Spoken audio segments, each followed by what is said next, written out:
Hello and good afternoon. Here's the news at 4 first. The highlight. Federal government awards over 70 road projects in North Central. Department of State Services denies social media reports claiming Boko Haram insurgents stormed Middle Belt. On the foreign scene, United States President fires two impeachment witnesses, and in sports, Lagos State Governor expresses excitement over Lagos City Marathon, promises to boost sport activities. Now the details. I am Oluwatunmise. Oladapo Kuku. The federal government has awarded more than 70 road projects from 2017 to date in North Central region as part of measures to improve infrastructural development in the country. Acting Director Highway for the North Central Federal Ministry of Works, Aganaba Bola, made this known while fielding questions today on the sideline of an inspection visit to some ongoing federal road projects in the state. Bola said all the contractors handling the various road projects in the region have returned to their respective sites to achieve remarkable progress before the rainy season sets in. He said the various ongoing road constructions had created employment opportunities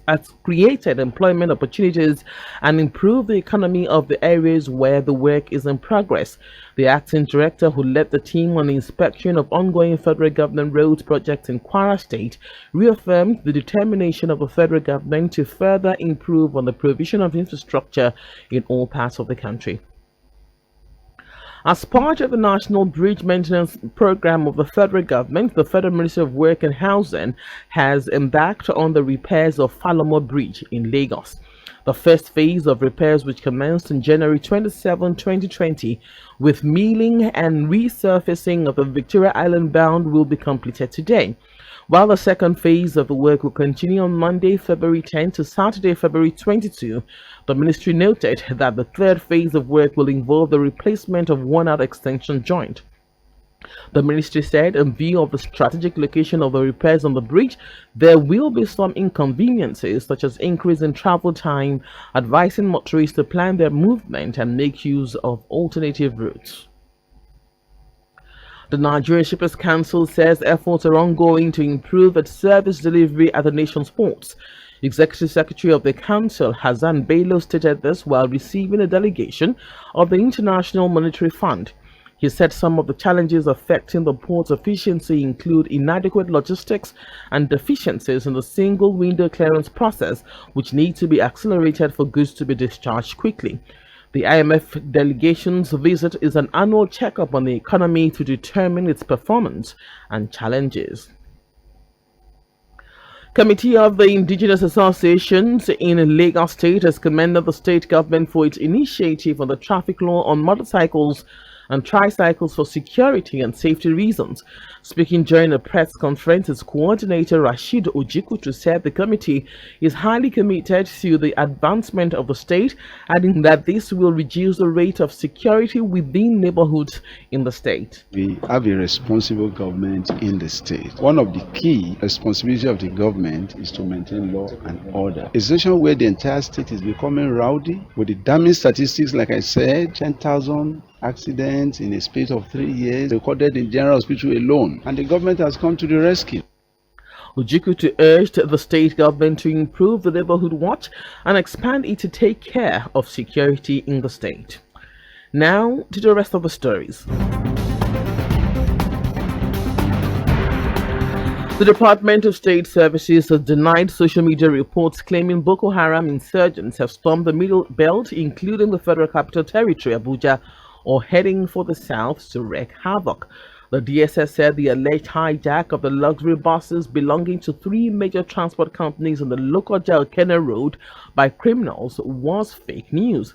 Spokesman for the agency, Peter Afunaya, who said in a statement that the report had been in circulation since 2013, said the agency is making efforts to apprehend those behind the report.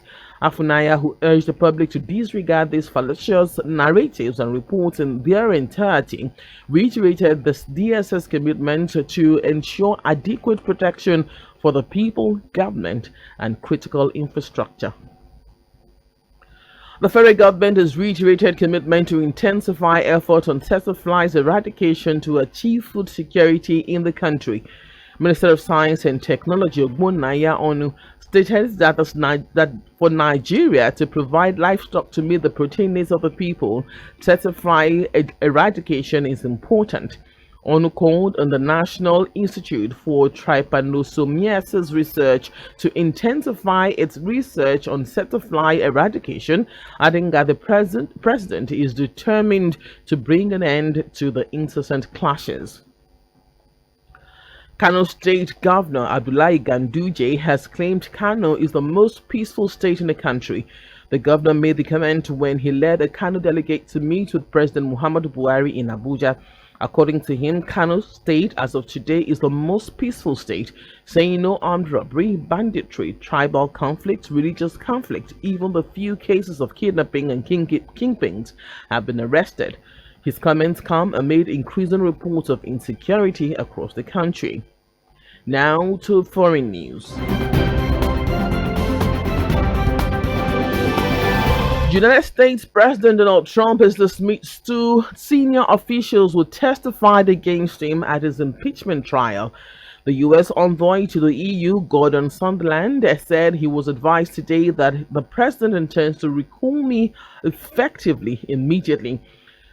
Trump is said to desire a staff shakeup after senators cleared him in the impeachment case on Wednesday. Hong Kong has begun a mandatory 2-week quarantine for anyone arriving from mainland China in a fresh effort to contain the deadly new coronavirus. Visitors must isolate themselves in hotel rooms or government-run centers. Residents must stay inside their rooms. Anyone caught flouting the new rules face a fine and a prison sentence.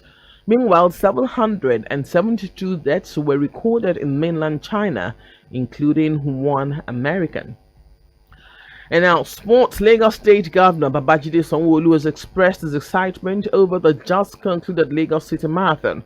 Speaking today at the event, Governor Sanwo-Olu, while commending the organizers, said the marathon has been able to boost the tourism potential of the state and also plan the tourism calendars.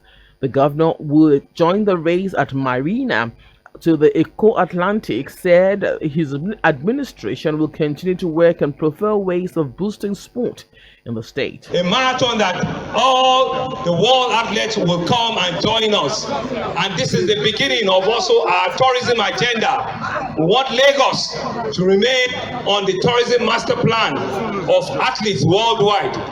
We want a marathon to also become part of us because we all want to live an healthy life. We all want it to be a work and play environment. We all want to keep fit. We want to make healthy running a way of life to all of us so that we can reduce health issues. Meanwhile, winners have emerged at the Lagos City Marathon. Kenya's David Tumo came first after breaking the marathon's record with 2 hours 10 minutes and 23 seconds. Tumo, who commended the organizers, expressed his excitement at winning the competition. I just started from way back in Kenya by training, giving more energy to sport. When during training, I was very much serious on the training. Also, Kenya's Sharon Cherop became the first female to cross the finish line, while Kebele Chala came second. According to Cherop, her victory came from consistent training, adding that the temperature was also very favorable to aid a victory. Yeah, from the beginning, I asked God for the victory. And in the last 500 meters, I think I shouted even, I think maybe even the Ethiopian heard about it. I said, God, number 2 is not my portion. Yeah, God is, the number 1 is my portion. And I thank God because of the victory, I met it. Meanwhile, Emmanuel Gien has emerged as the first Nigerian male, and Deborah Pam emerged as first Nigerian female. And that's the package for now. Just before we go, road safety is everybody's business. Please play your role.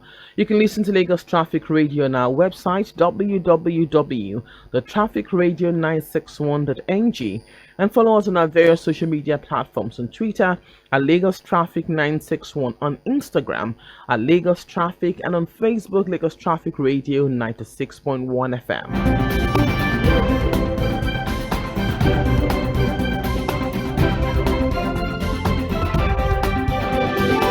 So in the news, here are the highlights of the major stories. The federal government has awarded more than 70 road projects from 2017 to date in North Central region as part of measures to improve infrastructural development in the country. The Department of State Services has denied social media reports claiming Boko Haram has stormed the Middle Belt, including the Federal Capital Territory, Abuja, or heading for the south to wreak havoc. We also told you that United States President Donald Trump has dismissed two senior officials who testified against him at his impeachment trial. And in sports, Lagos State Governor Babajide Sanwo-Olu has expressed his excitement over the just concluded Lagos City Marathon.